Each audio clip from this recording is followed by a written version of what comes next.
રાજ્યમાં જે વરસાદ પડ્યો હતો, જે 22 તારીખે વરસાદ પડ્યો છે, તેને લઈને ધોળકા તાલુકાનું જે બદરખા ગામ છે તે પાણીમાં ગરકાવ થઈ ગયું છે। નીચાણવાળા વિસ્તારોમાં પાણી ભરાઈ ગયું છે। તમે દ્રશ્યોમાં જોઈ શકો છો, જે મુખ્ય રસ્તો બદરખાનો છે તે પાણીમાં ગરકાવ છે અને જે અંબાપુરા, માંડણપુરા જે 2-3 એરિયા છે બદરખાના તે પાણીમાં ગરકાવ થઈ ગયા છે। ત્યાં ઘર વખરી પલળી ગઈ છે, ઘર પણ ડૂબી ગયા છે। તે પરિવારો છે 20 જેટલા પરિવારો તેમને પ્રાથમિક શાળામાં આશરો આપ્યો છે અને એમને ભોજન માટે શિવલહેરી ગ્રુપ જે બદરખાનું છે તે ભોજન પૂરું પાડી રહ્યું છે અને પરિવારો અને ગ્રામજનો માંગણી કરી રહ્યા છે કે જે આ પાણી ભરાયું છે, વરસાદનું 10 દિવસ થયા પણ હજુ ઓસર્યું નથી અને તંત્ર દ્વારા કોઈ કાર્યવાહી કરવામાં નથી આવતી કે તંત્ર હજુ સુધી અહીંયા બદરખા ગામે માત્ર રોડ ઉપરથી પાણી જોઈને જતું રહે છે અને હજુ પાણી છે તે ઓસર્યું નથી। તેને લઈને ગ્રામજનો છે તે માંગણી કરી રહ્યા છે કે આ પાણીનો નિકાલ કરવામાં આવે અને કોઈ સહાય આપવામાં આવે તેવી માંગ કરી રહ્યા છે। કે જ્યાં 15 દિવસથી પાણી નીચે ઉતર્યા જ નથી, વરસાદ 20 ઇંચ જેવો વરસાદ પડ્યો, તંત્રએ કોઈ જોયું નથી। ગામનું એક શિવલહેરી ગ્રુપ અને પંચાયત આખી પાણીમાં જ છે, તો ગામના સરપંચ એવા પાણી કાઢવા માટે, નિકાલ માટે જ્યાં હોય ત્યાં ફરે છે પણ પાણીનો કંઈ નિકાલ થતો નથી। તો અમારી સરકાર જોડે એટલી અપેક્ષા છે કે અમારા ગામનું પાણી બહાર કાઢી આલો। પાણીનો નિકાલ થતો નહીં, આગળ તંત્ર કંઈ કરતું નથી, સરપંચ બચારો ઊભો રહે છે પણ તંત્ર કંઈ કરતું નથી આગળથી। એટલે મારી તંત્રને એટલી જ વિનંતી છે કે તમે આવો અને જુઓ બદરખા ગામમાં। અમે આ કને 10 દિવસ 15 દિવસથી અમારો વરસાદ એટલો પડી રહ્યો છે, અમારા ઘર પડી ગયા છે, અમારું પાણી એટલું ભરાઈ રહેલું છે, બધું ભરેલું છે। અમારું ખાવાનું નથી, અમારું પીવાનું નથી, અમારું જે અનાજ બધું લીધેલું હતું એ બધું અનાજ બધું અમારું તણાઈ ગયું છે।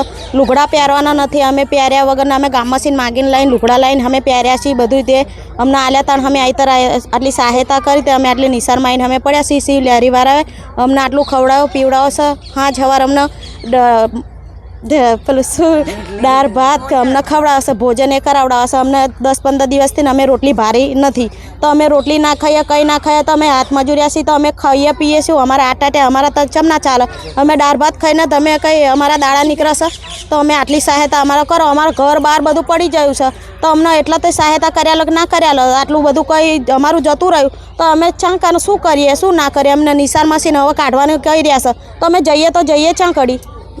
બેન, કોઈ તંત્ર જોવા આવ્યું છે, કોઈ અધિકારી કોઈ અમને કોઈ કશું જોવા જ નહીં આવ્યું, અમને કોઈ કશું એટલે કશું જોવા નહીં આવ્યું। જે કીટો આવે એ આવે ને તો બીજાને લાઈને આલ દે, અમને કોઈ કશું આવતું નહીં। પાણી બધું ભરાઈ ગયું, 120 કીટો આવી છે તો અમે ભારી નહીં, અમે જોવાય નહીં મળી, અમને કીટો આલી છે, બધું આલ્યું, તો અમને આટલી બધી અમને વાત મળી છે, લોકોને ખવડાયું પીવડાયું બધું તે 7,000 રૂપિયા અહીં કનો બીજા પાણી ભરેલું છે, એમને 7,000 રૂપિયાને મેં પેલા હોટલોમાં લઈને ખવડાયું અને અમને તો અહીં કને દાળ ભાત ને એવું દમે ખાવા મળે છે, રોટલી મળતી નહીં, કશું નહીં મળતું। તો માણસ કંઈ કામ કરવા જાય તો માણસને શું મળે?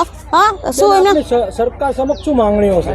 અમારા ઘર બહાર બધું અમારો જોઈએ, અમે સરકારમાં રહીએ છીએ, બધું રહે તો સરકાર થોડુંક તો અમને કંઈ લાભ આલે કે ના આલે, અમારું જયેલું પાછું અમને આલે કે ના આલે। અમે મજૂરી કરીને તો અમે બધું વસાયેલું, અત્યારે અમારું બધું જતું રહ્યું, હવે અમે વસાય તો વસાય ચમનું વસાઈએ, અમે હાથ મજૂરી પર તો અમે આ બધું કરીએ છીએ। અમારા ગામની સ્થિતિ હાલ એવી છે કે 15 દિવસથી પાણીની સમસ્યા એટલી બધી છે કે ગામના દરેક વિસ્તારમાં પાણી ભરાયેલું છે। હાલ તમે જોઈ રહ્યા છો આ નિશાળમાં ઊભા છીએ, તે માટીખાણ વિસ્તારના નીચાણવાળા વિભાગના માણસો અહીંયા રહે છે અને તેમને જમવાની અને એ વ્યવસ્થા શિવલહેરી ગ્રુપ પૂરી પાડે છે। આજ દિન સુધી કોઈ તંત્ર કે કોઈ મંત્રી કે ધારાસભ્ય સ્થાનિક આગેવાનો કોઈ આવેલ નથી અને કોઈ પણ જાતની કોઈ સમસ્યા તમારે શું છે કે પાણીનો નિકાલ કઈ રીતે થશે કે કોઈ પણ પ્રકારની કોઈ આજ સુધી ગામમાં કોઈને પૂછ્યું જ નથી। અને પાણીનો નિકાલ પાણીનો ભરાવો છેલ્લા 5 વર્ષથી થાય છે અને આનો નિકાલ 5 વર્ષથી થતો જ નથી। હવે પાણી ક્યારે ઉતરશે? આ શાળામાં જે આશરો આપ્યો છે એના હિસાબે શાળા પણ બંધ છે, એટલે ગામના બાળકોનું શિક્ષણ પણ બગડે છે।